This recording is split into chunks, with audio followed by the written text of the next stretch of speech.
नमस्कार विद्यार्थी मित्रांनो, पुन्हा एकदा आपलं स्वागत आहे आपल्या यूट्यूब चॅनलवर. मागच्या क्लासमध्ये आपण vegetative reproduction in flowering plants याचा अभ्यास केला. आज आपण पाहणार आहोत sexual reproduction in flowering plants. मागच्या क्लासमध्ये आपण व्हेजिटेटिव्ह रिप्रोडक्शन पाहिलं, ज्यामध्ये आपण वेगवेगळ्या मेथड पाहिल्या, जसे कटिंग, ग्राफ्टिंग, टिश्यू कल्चर. या सर्व मेथडनी प्लांटमध्ये व्हेजिटेटिव्ह रिप्रोडक्शन होते. व्हेजिटेटिव्ह रिप्रोडक्शन बरोबरच प्लांटमध्ये एका दुसऱ्या पद्धतीनेही रिप्रोडक्शन होते, ज्याला आपण सेक्शुअल रिप्रोडक्शन असं म्हणतो.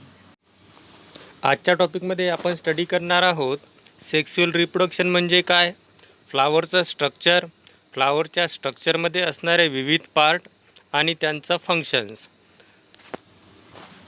Sexual reproduction, it is also called as amphimixis. Sexual रिप्रोडक्शनला ॲम्फिमिक्सिस असंही म्हणतात.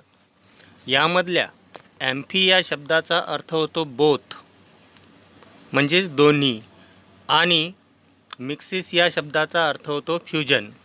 म्हणजेच सेक्शुअल रिप्रोडक्शनला आपण डिफाईन करू शकतो, it is the process of reproduction in which fusion of gametes, that is male gamete and female gamete occurs.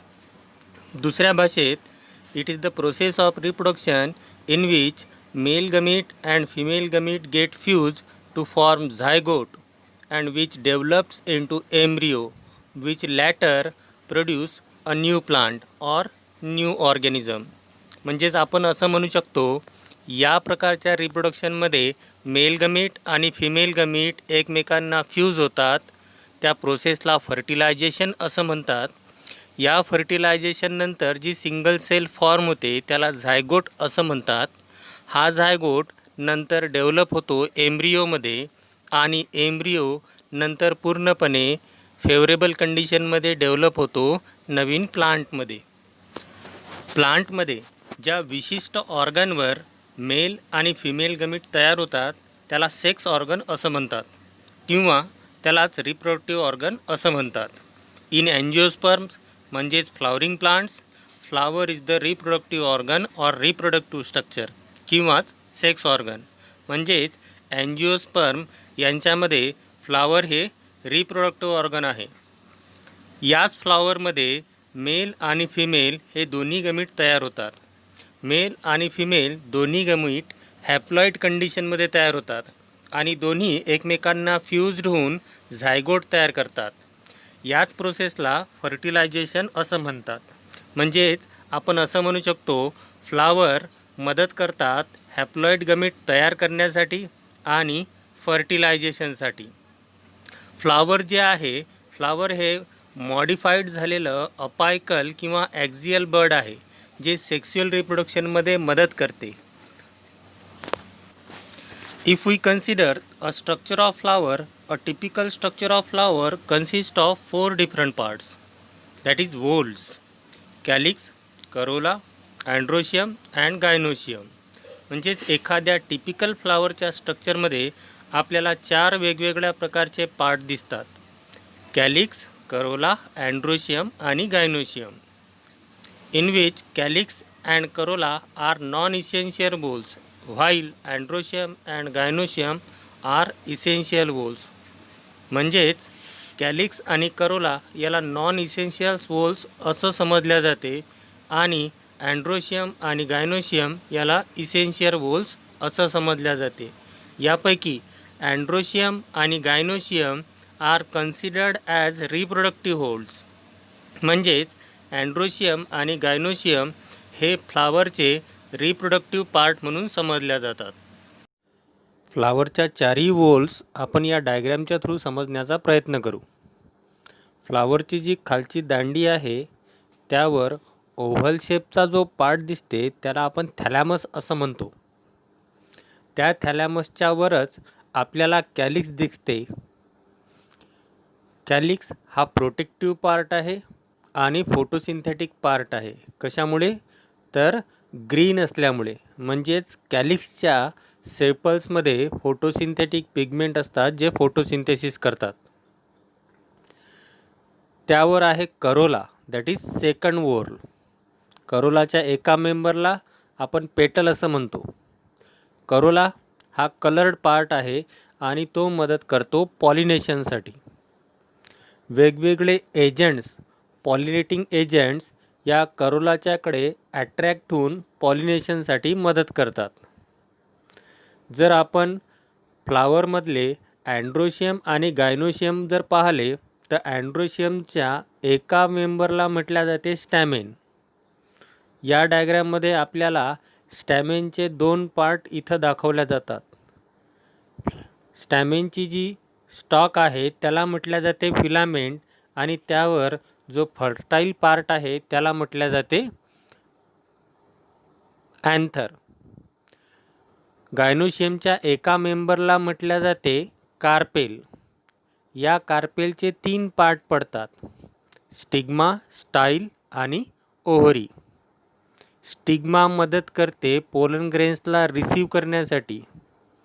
Style मदत करते pollen ट्यूबला ओव्हरीपर्यंत किंवा ओव्ह्यूलपर्यंत जाण्यासाठी. आणि ओव्हरीच्या आतमध्ये ओव्ह्यूल डेव्हलप होते ज्यामध्ये फिमेल गमिटोफाईट, ज्याला एम्ब्रियो सॅक असं म्हणतात, तो डेव्हलप होतो. हीच ओव्हरी नंतर मॉडिफाईड होते आणि डेव्हलप होते फ्रूटमध्ये पोस्ट फर्टिलायझेशन इव्हेंटमध्ये. आपण पाहूया फ्लावरचा पहिला पार्ट, दॅट इज कॅलिक्स.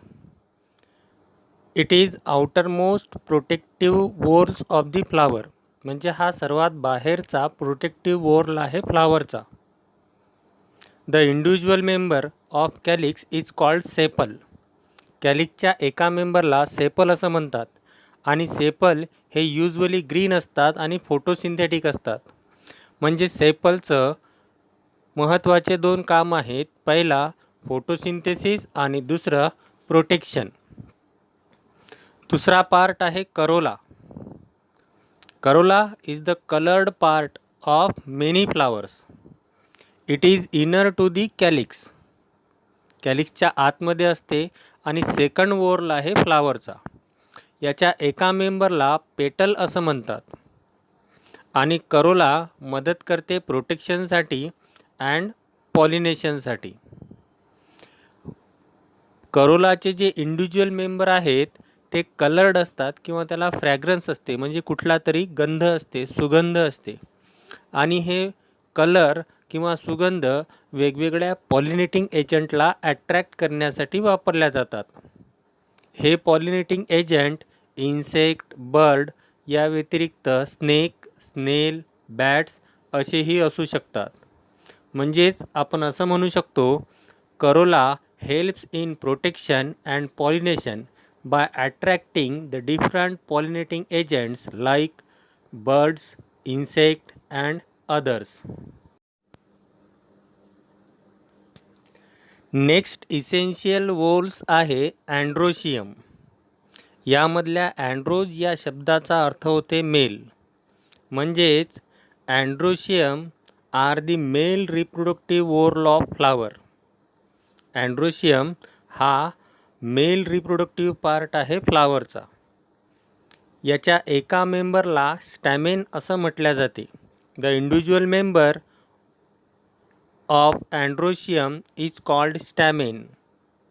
या स्टॅमेनचे 3 पार्ट पडतात, filament, connective and anther. Filaments and connective are sterile part and they do not participate directly in fertilization, while anther is a fertile part.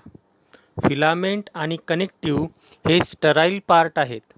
म्हणजे यामध्ये कुठल्याही प्रकारचे गमिट फॉर्मेशनची प्रोसेस होत नाही आणि ते डायरेक्टली पार्टिसिपेट करत नाही फर्टिलायझेशनमध्ये. पण they can help in fertilisation event during dispersion of pollen grains, while anther is a fertile part. Fertile part म्हणजे नेमकं काय की असा पार्ट ज्यामध्ये कुठल्या तरी प्रोसेसनी गमिट फॉर्मेशन होतात. म्हणजे अँथरमध्ये गमीट फॉर्मेशनची प्रोसेस होते. अँथरच्या आतमध्ये असलेल्या सॅकमध्ये पोलन ग्रेन्स तयार होतात, म्हणून अँथरला आपण फर्टाईल पार्ट असं म्हणतो. The pollen grains are formed inside the anther.